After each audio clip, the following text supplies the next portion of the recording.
Hey, so we all know that being fit or being active and having a high level of fitness correlates with less chronic health issues. Uh, but I'm here to argue that fitness is actually the most important aspect of wellness is physical fitness.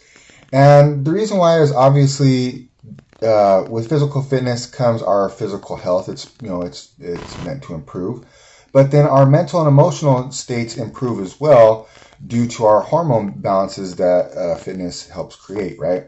And then when we have our mental, emotional, and our physical health, or wellness, all having positive momentum, well, obviously that's going to spill over into our other areas, especially things like spiritual wellness, right? And I'm not here to talk about what your beliefs are, just as far as whatever you believe. And so all this positive momentum is going to spill over, and it's going to continue creating positivity in your life, if you would. But when our fitness declines, so does our health. Lack of fitness correlates with a lot of chronic disease, diabetes, heart disease, different things like that, especially later on in life, right?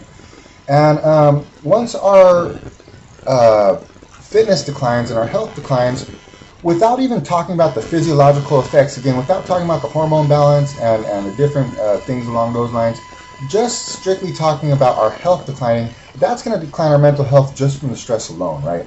And then that negative physical health, the negativity in the physical health, and now you have negativity in the mental health because of the stress of the physical health, right? And then that's going to spill over to your emotional health, right? And now that's going to spill over to your spiritual, and it's like a big snowball, right? So why aren't more people physically active? And these are things that are talked about a lot. And what seems to be the trend is those with money are more likely to be active during their free time, which means they're more likely to go to the gym or go running, things like that. And as a matter of fact, a study by the Journal of American Dietetic Association showed most children and families who made less than $20,400 a year, their fitness level was actually below satisfactory. So, in this we can see that the families that are living more in poverty, they're less likely to be active. So why is this? Well, it's due to lack of resources and facilities, right? And so some people argue, well, you don't actually need a gym to work out, and that's very true. But if you're in a more crime-ridden area, if you would, it's going to be really hard to go running. You lack a safe place to even go running at, or things like that. And then you got to think about, well, where do the adults play a role in this? Well, the kids usually are going to do what they see their parents do, right? And so if the adults are active, chances are the kids are probably going to be active too. The problem is a lot of these lower paying jobs, they're physically demanding, they're labor jobs. And so the adults don't have the energy to go worry about their fitness after they've been working all day, working hard. It makes sense. So from here, what I propose, I would say, is we need more fitness centers and we need more fitness promotion. A lot of these labor jobs and stuff, it is looked at as like the less you can do and the more you can get for it, the better. And we need to just look at it as an area of wellness. Well, if we aim at creating better wellness for ourselves, then it doesn't really matter where we're at in life as far as our money goes, as far as our situations, the job we're at, or what we've accomplished or what we haven't accomplished.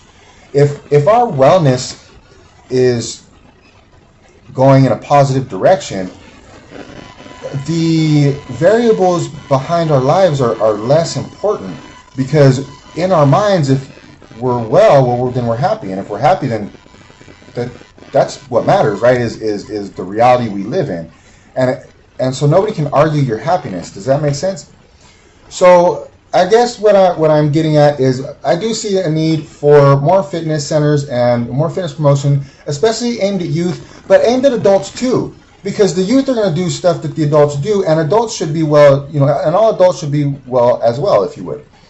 And so we can kind of save the next generation by getting them active right away, and we can even save the people that we have in our generation by having them go ahead and try to get them active as well.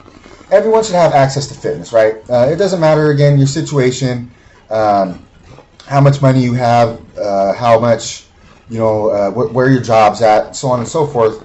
We can't achieve optimal wellness without being active. We just can't do it. So fitness is really a necessity in life, and we need to make it so. Thank you.